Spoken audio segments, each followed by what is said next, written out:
Bismillahirrahmanirrahim. Assalamualaikum warahmatullahi wabarakatuh. Perkenalkan, saya Akil Wahyu Hidayat. Di sini saya akan menjelaskan tentang teori strukturasi. Apa sih teori strukturasi itu? Sebelum kita menjelaskan pengertian teori strukturasi, kita dengarkan sejarahnya dulu. Pertama kali teori ini dipelopori oleh Anthony Giddens pada tahun 1984. Ada beberapa sumber lain mengatakan bahwa teori ini tuh muncul pada pertengahan 1970-an hingga 1980-an. Karena apa? Teori ini banyak sekali perdebatan, banyak sekali tokoh sosiologi yang tidak setuju dengan teori strukturasi yang dipelopori oleh Anthony Giddens. Dan akhirnya pada 1984 ini diperjelas lagi oleh Anthony Giddens bahwa teori strukturasi ini adalah jadi setiap riset dalam ilmu sosial atau sejarah yang menyangkut penghubung di setiap tindakan dengan struktur, atau sinonimnya adalah agen tanpa memberi keunggulan pada keduanya. Jadi itu di sini riset, jadi sistem sosial di sini struktur itu melakukan riset terhadap si agen. Agen ini siapa? Individu-individu yang akan diriset oleh si struktur ini.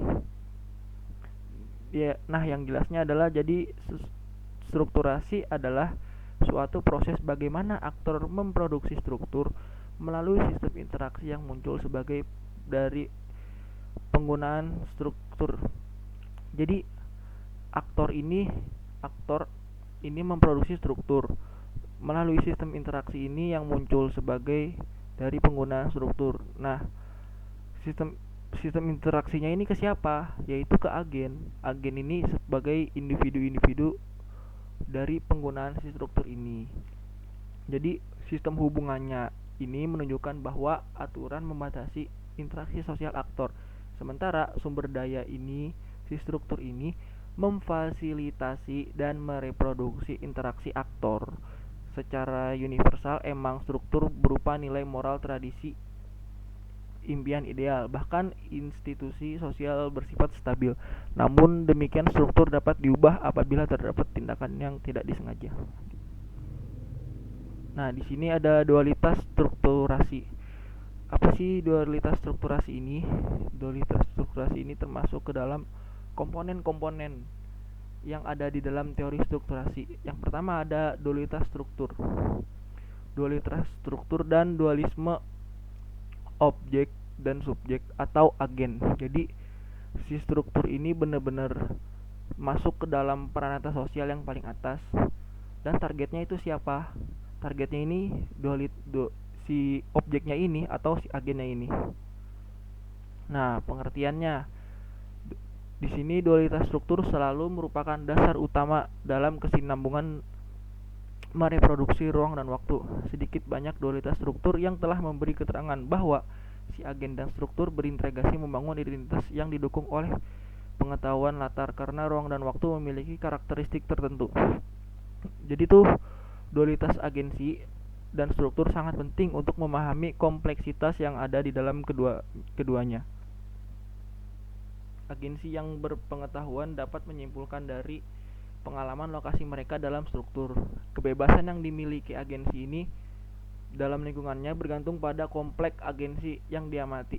Memiliki peran penting dalam mengubah struktur ketika terkait norma, regulasi, dan kebijakan. Memahami dualitas secara individual dengan mengajukan pertanyaan kapan dan bagaimana perubahan agensi dianggap cukup signifikan untuk mengubah struktur. Lanjut. Terus di sini ada sistem sosial, agen dan kekuasaan. Apa sih ini nih? Nah, sistem sosial ini adalah bisa dapat dipahami sebagai rumpun, clustering, dan struktur sosial menjadi relasi-relasi dari saling ketergantungan antara individu dan kelompok. Jadi seperti yang dikatakan tadi, sistem sosial di sini nih sebagai pranata sosial atau dia ini berada di kekuasaannya ini berada di paling atas sistem dari interaksi sosial ini dari sistem sosial. Dan agen ini berkaitan dengan peristiwa yang ada dalam seorang individu adalah pemicu, pencetus, penggerak ketika individu tersebut di dalam fase kelakuan yang bertindak secara berbeda-beda. Jadi itu di sini si sistem sosial ini berinteraksi dengan si agen, dengan si individu, memberitahu dia cara berinteraksi yang benar ini berada di teori strukturasi ini. Dan yang terakhir adalah kekuasaan. Kekuasaan ini di sini apa? Orang yang memperoleh pengetahuan.